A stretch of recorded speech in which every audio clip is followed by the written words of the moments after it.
Sleeping Beauty in the Wood. From the French Tale by Charles Perrault. Once upon a time there was a king and a queen, who grieved sorely that they had no children. When at last the queen gave birth to a daughter, the king was so overjoyed that he gave a great christening feast, the like of which had never before been known. He asked all the fairies in the land, there were 7 all told, to stand godmothers to the little princess, hoping that each might give her a gift, and so she should have all imaginable perfections. After the christening, all the company returned to the palace, where a great feast had been spread for the fairy godmothers. Before each was set a magnificent plate, with a gold knife and a gold fork studded with diamonds and rubies. Just as they were seating themselves, however, there entered an old fairy, who had not been invited because more than 50 years ago she had shut herself up in a tower, and it was supposed that she was either dead or enchanted. The king ordered a cover to be laid for her, but it could not be a massive gold one like the others, for only 7 had been ordered made. The old fairy thought herself ill-used and muttered between her teeth. One of the young fairies, overhearing her, and fancying she might work some mischief to the little baby, went and hid herself behind the hangings in the hall, so as to be able to have the last word and undo any harm the old fairy might wish to work. The fairies now began to endow the princess. The youngest, for her gift, decreed that she should be the most beautiful person in the world. The next, that she should have the mind of an angel. The third, that she should be perfectly graceful.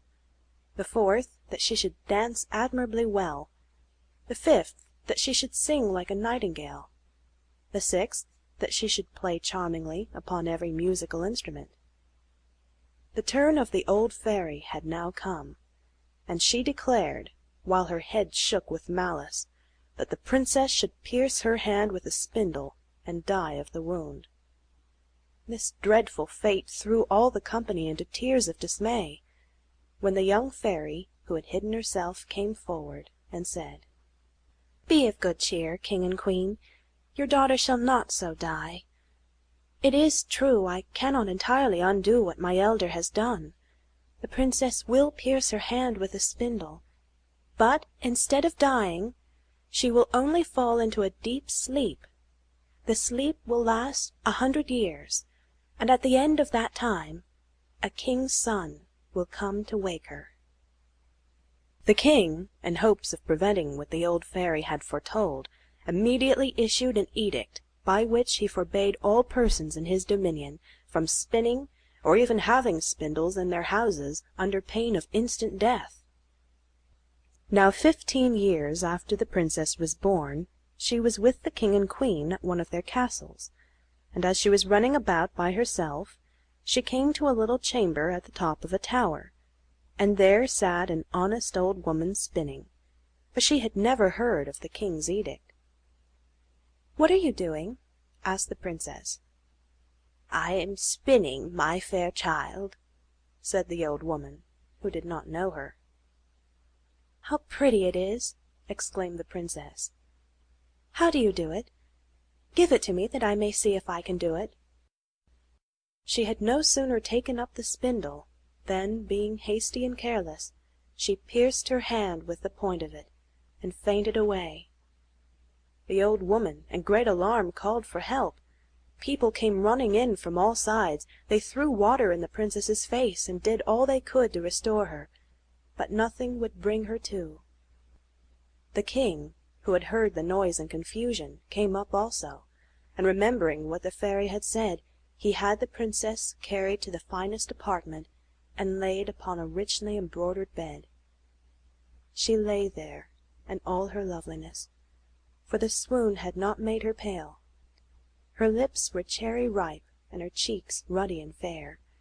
Her eyes were closed, but they could hear her breathing quietly. She could not be dead. The king looked sorrowfully upon her. He knew that she would not awake for 100 years. The good fairy, who had saved her life and turned her death into sleep, was in the kingdom of Mataquin, 12,000 leagues away when this happened, but she learned of it from a dwarf who had a pair of 7-league boots, and instantly set out for the castle, where she arrived in an hour, drawn by dragons in a fiery chariot. The king came forward to receive her, and showed his grief. The good fairy was very wise, and saw that the princess, when she woke, would find herself all alone in that great castle, and everything about her would be strange. So this is what she did. She touched with her wand everybody that was in the castle, except the king and queen. She touched the governesses, maids of honor, women of the bedchamber, gentlemen, officers, stewards, cooks, scullions, boys, guards, porters, pages, footmen. She touched the horses in the stable with their grooms, the great mastiffs in the courtyard, and even little Poost, the tiny lapdog of the princess, that was on the bed beside her. As soon as she had touched them, they all fell asleep, not to wake again until the time arrived for their mistress to do so, when they would be ready to wait upon her. Even the spits before the fire, laden with partridges and pheasants, went to sleep, and the fire itself went to sleep also. It was the work of a moment. The king and queen kissed their daughter farewell, and left the castle, issuing a proclamation that no person whatsoever was to approach it.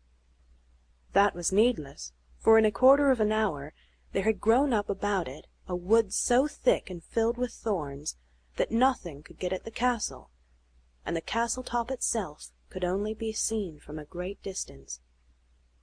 100 years went by, and the kingdom was in the hands of another royal family. The son of the king was hunting one day, when he discovered the towers of the castle above the tops of the trees, and asked what castle that was. All manner of answers were given to him. One said it was an enchanted castle, another that witches lived there, but most believed that it was occupied by a great ogre, which carried thither all the children he could catch and ate them up one at a time, for nobody could get at him through the wood. The prince did not know what to believe, when finally an old peasant said, "Prince, it is more than 50 years since I heard my father say that there was in that castle the most beautiful princess that ever was seen, that she was to sleep for 100 years, and to be awakened at last by the king's son, who was to marry her."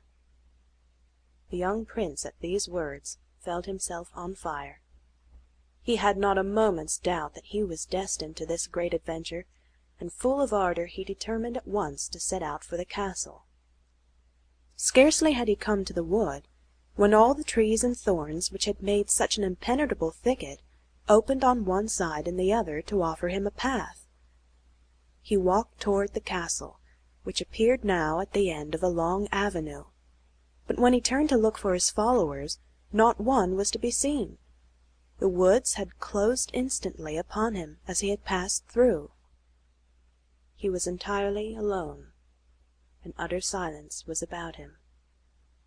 He entered a large forecourt and stood still with amazement and awe. On every side were stretched the bodies of men and animals apparently lifeless, but the faces of the men were rosy, and the goblets by them had a few drops of wine left. The men had plainly fallen asleep. His steps resounded as he passed over the marble pavement and up the marble staircase. He entered the guard-room. There the guards stood drawn up in line, with carbines at their shoulders, but they were sound asleep. He passed through one apartment after another, where were ladies and gentlemen asleep in their chairs or standing. He entered a chamber covered with gold, and saw on a bed, the curtains of which were drawn, the most lovely sight he had ever looked upon. A princess, who appeared to be about 15 or 16, and so fair that she seemed to belong to another world. He drew near, trembling and wondering, and knelt beside her. Her hand lay upon her breast, and he touched his lips to it. At that moment, the enchantment being ended, the princess awoke, and looking drowsily and tenderly at the young man, said, "Have you come, my prince? I have waited long for you." The prince was overjoyed at the words, and at the tender voice and look, and scarcely knew how to speak. But he managed to assure her of his love, and they soon forgot all else as they talked and talked.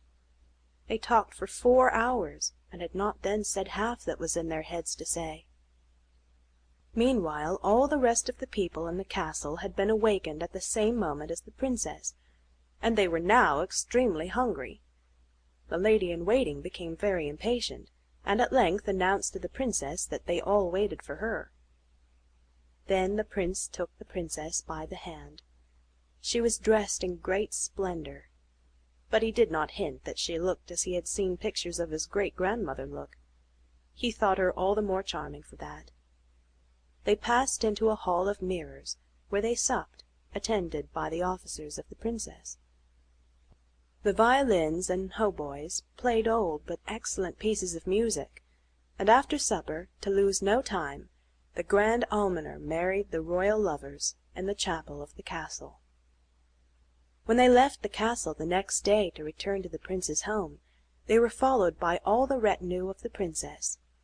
They marched down the long avenue, and the wood opened again to let them pass. Outside they met the prince's followers, who were overjoyed to see their master. He turned to show them the castle, but behold, there was no castle to be seen, and no wood. Castle and wood had vanished.